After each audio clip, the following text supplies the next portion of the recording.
Hello everyone, welcome to ITLS academy. हमारा lecture continuation है stabilization and formulation of vaccines chapter का। इसका part 2 आज हम डिस्कस करने वाले हैं। So let us start without delay. हम पढ़ेंगे a comprehensive approach to vaccine formulation in practice. A comprehensive approach to vaccine formulation in practice. The comprehensive approach to biophysical characterization of vaccines proposed in this chapter involves 4 iterative steps. First, the type of analysis to be performed are selected. जो comprehensive approaches हैं vaccines के biophysical characterization के लिए, तो उनमें 5 main steps होते हैं। There are 4 main steps. सबसे पहला है टाइप ऑफ एनालिसिस कौन सी होनी है, किस टाइप का आपका पार्टिकल है, वैक्सीन है, और उस पर आप किस तरीके की एनालिसिस करने वाले हैं उसको सेलेक्ट करना। The selection criteria depends on the type of antigen being characterized. Selection का क्राइटेरिया डिपेंड करेगा कि किस टाइप के एंटीजन को कैरेक्टराइज किया जा रहा है। That is whether they are proteins, viruses, bacteria और न्यूक्लिक एसिड। वो प्रोटीन है, वायरस हैं, बैक्टीरिया हैं या फिर न्यूक्लिक एसिड है, उसके अनुसार आपको एनालिसिस कौन सी करनी है ये डिसाइड करना होता है। Second, analysis are performed as a function of selected environmental variables. Analysis perform करने के लिए सेलेक्टेड इन्वायरमेंटल वेरिएबल्स का बहुत इंपॉर्टेंट रोल होता है, जैसे कि टेम्परेचर है, पीएच है। इनकी सबसे ज़्यादा इम्पोर्टेंस होती है। मेनली टेम्परेचर को बहुत ज़्यादा ध्यान में रखना होता है। जैसा कि मैंने प्रीवियस लेक्चर में भी बताया था, ये दोनों ही परिस्थितियों में खतरनाक होता है, अगर कम हो जाए या फिर ज़्यादा हो जाए। इसका एक मीन वैल्यू ही आपको लेना होता है, एक थ्रेशोल्ड वैल्यू ही आपको लेनी होती है। तो ये फैक्टर्स हैं, टेम्परेचर है, पीएच है, इनका भी रोल होता है। इनके फंक्शन के आधार पर भी आपको सेलेक्ट करना होगा। And the data from individual techniques are processed and incorporated into an EPT. EPT क्या है? एम्पिरिकल फेज डायग्राम, जो कि हमने प्रीवियस लेक्चर में पढ़ा भी था। अगर आपने वो लेक्चर नहीं देखा है तो मैं यही बोलूँगी कि आप उसको भी देखिए, क्योंकि जब कोई भी हम नया टॉपिक स्टार्ट करते हैं ना, तो उसको बेसिक से स्टार्ट करके आगे लेवल तक जाते हैं। तो बेसिक चीज़ें हम डिस्कस कर चुके हैं प्रीवियस लेक्चर में ही, तो आप उसको भी देखिए। Apparent phase boundaries are then identified and provide possible solution conditions to be used as a starting point for the assay used to search for stabilizers. इसमें क्या होता है, अपेरेंट फेज बाउंड्रीज को आइडेंटिफाई किया जाता है। जैसे कि आपको टेम्परेचर लेना है, तो किस रेंज में आपको टेम्परेचर लेना है, एक बाउंड्री सेट होगी कि इससे बाहर नहीं जाना चाहिए, इससे नीचे नहीं, इससे ऊपर नहीं। तो एक बाउंड्री आपको सेट करनी होती है। एक पीएच की अगर बात करें तो उसके में भी आपको यही देखना होता है, टेम्परेचर, पीएच। इसके अलावा भी बहुत से फैक्टर्स हैं, जैसे कि आयनिक स्ट्रेंथ है। तो इन सब चीज़ों को देख के अपेरेंट फेज बाउंड्रीज को आइडेंटिफाई किया जाता है और फिर उनके लिए पॉसिबल सॉल्यूशन कंडीशंस प्रोवाइड की जाती हैं, ताकि starting point for the assay use to search for stabilizer, ताकि जो स्टेबलाइज करने के लिए कंडीशंस चाहिए, क्या स्टेबलाइजर चाहिए होंगे, उनकी सर्च को पूरा किया जा सके, ताकि जो एसेस करने हैं उनको बेटर तरीके से परफॉर्म किया जा सके।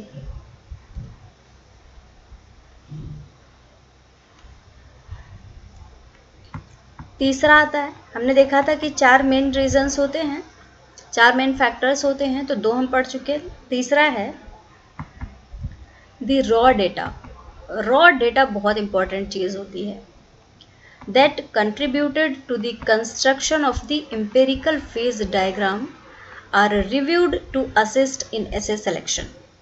किस तरीके का essay आप सेलेक्ट करने जा रहे हैं empirical phase diagram को कंस्ट्रक्ट करने के लिए, तो जो रॉ डेटा होता है उसका सबसे ज़्यादा रोल होता है यहाँ पे.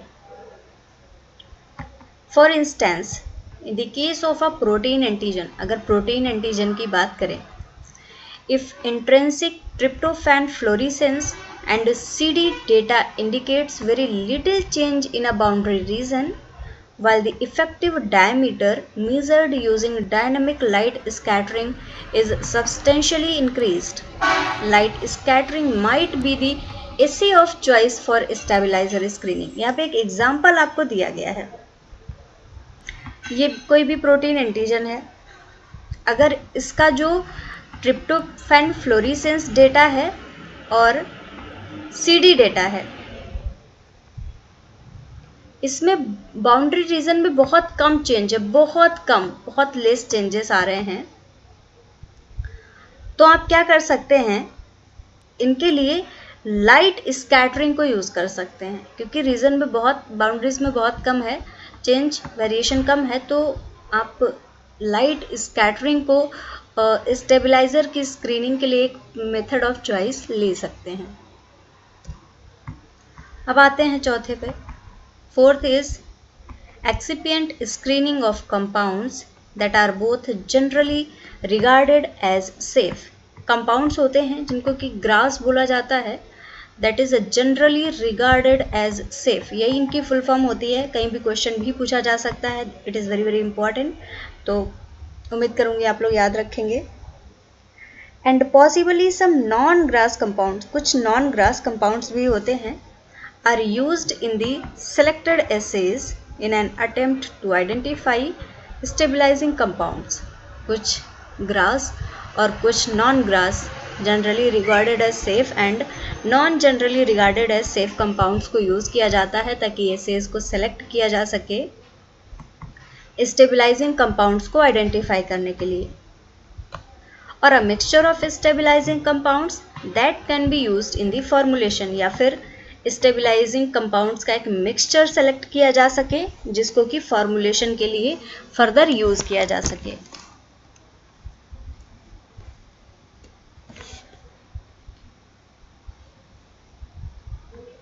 अब देखते हैं हम hydrodynamic and calorimetric studies.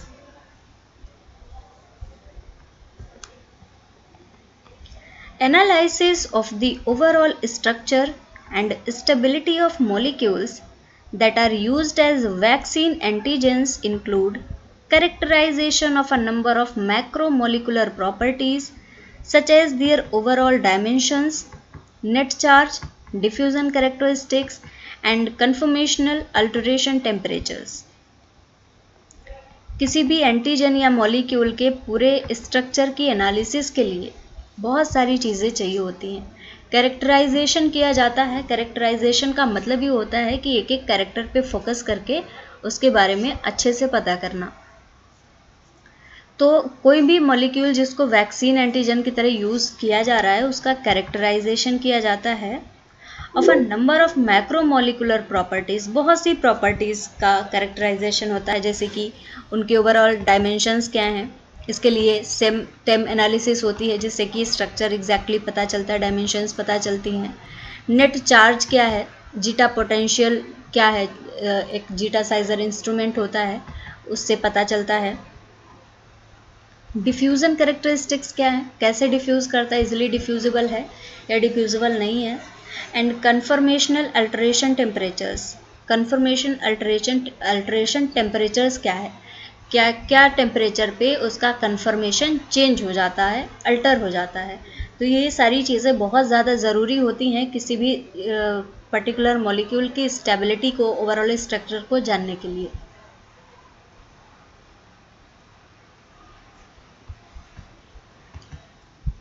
Zeta potential measurements using phase analysis light scattering a particularly powerful technique. Zeta potential को मेज़र करने के लिए एक फेज एनालिसिस लाइट स्कैटरिंग का यूज़ किया जाता है, जो कि बहुत एक पावरफुल टेक्निक है। और ये क्या करता है, calculate the electrophoretic mobility of particles of colloidal dimensions as detected by light scattering in an alternating electromagnetic field. कोई भी पार्टिकल है, ये एक ट्यूब जैसी होती है, इसमें ये ट्रेवल करता है, किसी भी सस्पेंशन में होता है, किसी भी मीडियम में होता है। इस पे जब लाइट पड़ती है तो लाइट की स्कैटरिंग से ये इसके साइज़ को पता करता है, और साथ ही साथ इसमें पोटेंशियल का भी मेजरमेंट होता है कि किस तरीके का चार्ज पर्टिकुलर पार्टिकल रख रहा है।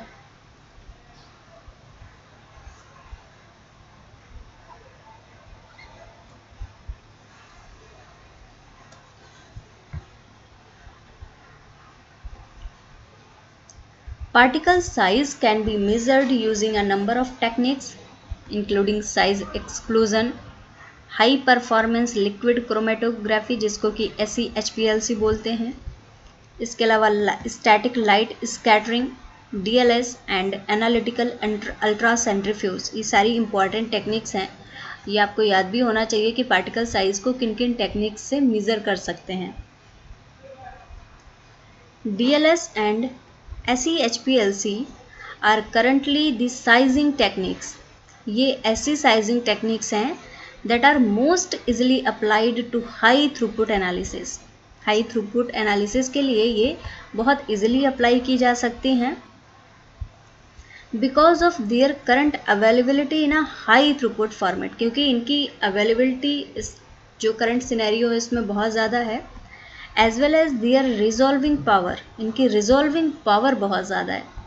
HPLC बहुत अच्छा ही मेथड है कैरेक्टराइजेशन का, और इसके अलावा इनमें एबिलिटी होती है to provide a measure of polydispersity. Polydispersity को भी ये प्रोवाइड करते हैं, जैसे कि आप HPLC पे कोई भी रन करवाते हैं तो आपका कंपाउंड यहाँ पे होता है, ये रन करता है एक मोबाइल फेज के साथ में। तो जो कंपाउंड यहाँ पे है, एक आपको स्टैंडर्ड लेना होता है, वो बताता है कि अगर इस कंपाउंड को रन किया, यहाँ पे बैंड आया तो ये चीज़ है, यहाँ पे आया तो ये चीज़ है। अब आपका कंपाउंड रन हो रहा है, जहाँ पे जो कंपाउंड है वहाँ पे एक बैंड मिला, आगे बढ़ गया जहाँ पे जो कंपाउंड है, फिर आप उसको स्टैंडर्ड से मिलाते हैं और आपको पता चल जाता है कि आपने जो रन किया है सैंपल, उसमें क्या क्या कंपाउंड है। तो पॉलीडिस्पर्सिटी होती है इनमें।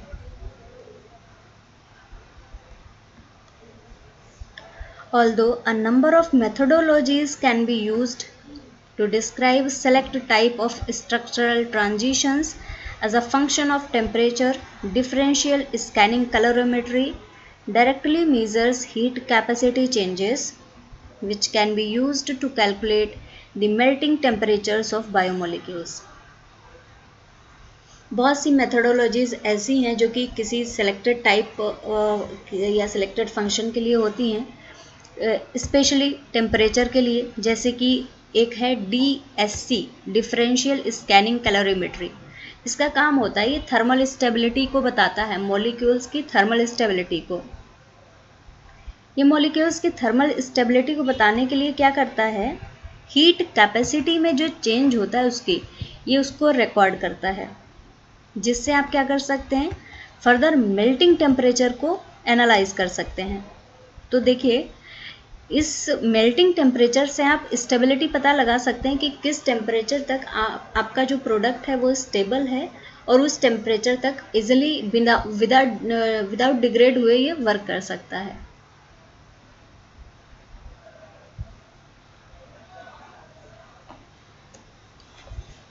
अब आता है tertiary structure.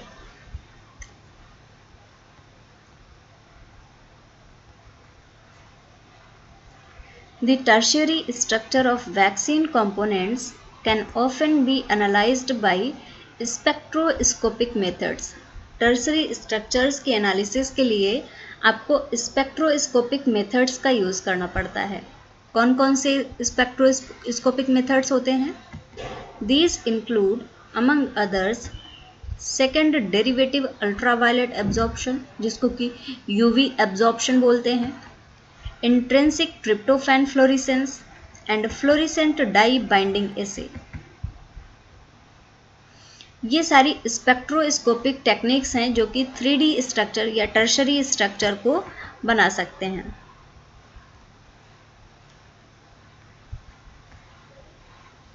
Several properties of phenylalanine, tryptophan, tyrosine. This is tryptophan, this is tyrosine. Chromophore side chains are very sensitive to their local environment. जो tryptophan, tyrosine and phenylalanine chromophores होते हैं, इनकी साइड चेन्स जो होती हैं वो local environment से बहुत ज़्यादा सेंसिटिव होती हैं। ज़रा सा भी टेम्परेचर, पीएच फ्लक्चुएशन होता है तो इनका स्ट्रक्चर भी चेंज हो सकता है। As such, the wavelength positions of the second derivative minima of the far UV spectra of proteins can be resolved for phenylalanine, tyrosine and tryptophan on the basis of their sensitivity to solvent exposure and provide a relative measure of protein tertiary structure. जो wavelength positions होती हैं, अगर इनका spectra कुछ draw किया जाए इस तरीके का आता है, सबसे ऊपर ट्रिप्टोफैन, फिर टायरोसिन और उसके बाद फिनाइलएलेनिन का एकदम नीचे आता है।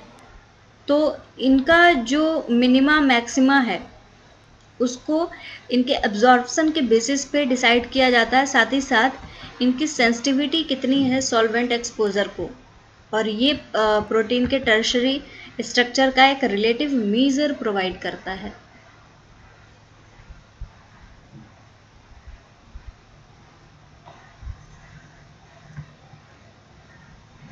सेकेंडरी स्ट्रक्चर,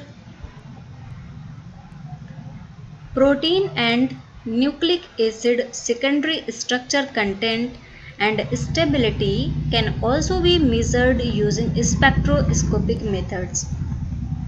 अगर प्रोटीन और न्यूक्लिक एसिड के सेकेंडरी स्ट्रक्चर की बात करें या फिर स्टेबिलिटी की बात करें तो स्पेक्ट्रोस्कोपी की मदद से इन दोनों को एनालाइज किया जा सकता है।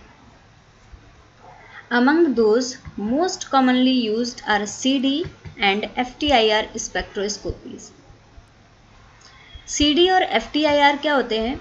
FTIR इंफ्रारेड रेडिएशंस का यूज़ करता है और कुछ इस तरीके से ग्राफ देता है जिससे कि पता चल पाता है कि आपका जो प्रोडक्ट है वो क्या है, क्या स्ट्रक्चर में है, उसके कौन कौन से फंक्शनल ग्रुप्स हैं।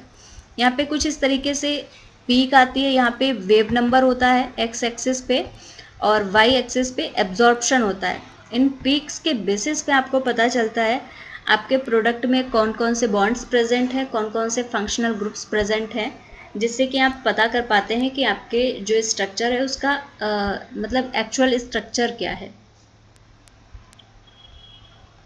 CD measures the differences in the absorption of left and right circularly polarized light.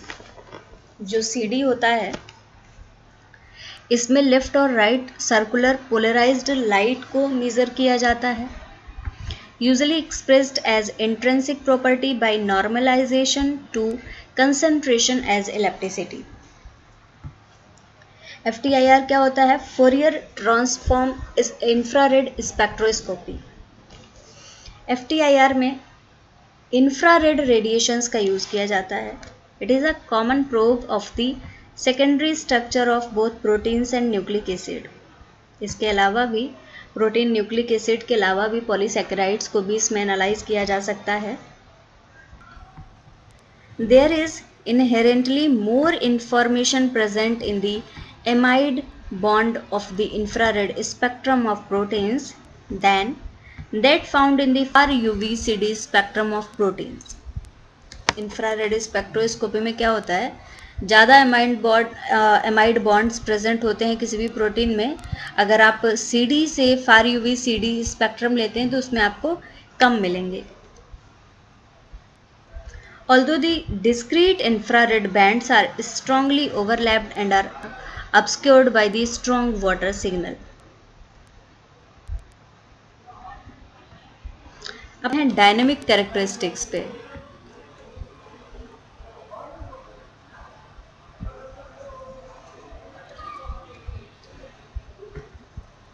The fact that macromolecules that constitute vaccines are not static entities, ये फैक्ट है कि जो माइक्रोमोलिक्यूल्स हैं जो वैक्सीन्स को बनाते हैं वो स्टैटिक इंटाइटीज नहीं होते, वो स्टैटिक नहीं होते हैं, वेरिएबल चेंज होते रहते हैं, अपना करते हैं किसी भी तरीके से, वो स्टैटिक नहीं डायनेमिक कंडीशन में होते हैं, and is being increasingly apparent in the analysis of the structure and stability of these systems. There are currently only a limited number of methods that can assess dynamic internal motion of biomolecules. ऐसे बहुत कम methods हैं, बहुत limited number of methods हैं जो कि dynamic internal motion को analyse कर सकें कि बायोमोलिक्यूल है कोई भी, उसके अंदर कौन से मोशंस हो रहे हैं. That adequately balance the speed, resolution, and sampling versatility necessary for routine analysis. Currently, hydrogen deuterium HD exchange बोला जाता है, can be measured using a variety of methods. Hydrogen और ड्यूटीरियम में अगर कोई भी एक्सचेंज हो रहा है तो उसको कई सारे मेथड से एनालाइज किया जा सकता है, जैसे कि NMR है, nuclear magnetic resonance, mass spectrometry है, and 2D correlation FTIR spectroscopy है. इन टेक्निक्स की मदद से हाइड्रोजन और ड्यूटीरियम में चेंजेस को ऑब्जर्व किया जा सकता है. So thank you very much everyone for watching this lecture.